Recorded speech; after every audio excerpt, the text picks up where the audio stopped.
दाऊद खेल के मोहल्ला शरीफ खेल में एक अफसोसनाक वाक़या पेश आया है।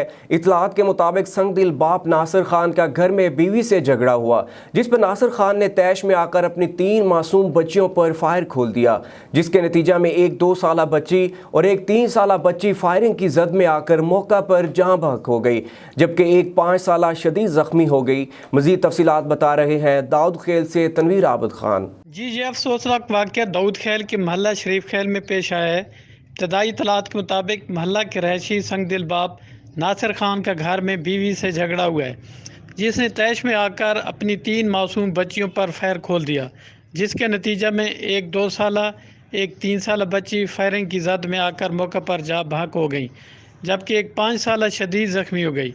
नाशोर ज़ख्मी को RIC दाऊद खेल लाया गया है, जहाँ बच्चियों का पोस्टमार्टम जारी है, जबकि पुलिस मौका वारदात पर पहुंचकर मुलजिम कातिल बाप नासिर खान को गिरफ्तार कर लिए, जबकि DPO की हिदायत पर DSP सर्कल मूसा खेल, SHO दाऊद खेल और पुलिस की नफरी अस्पताल पहुंच गई है। और ये भी इतलात हैं कि ज़ख्मी होने वाली बच्ची को रावलपिंडी रेफ़र कर दिया गया है। जी।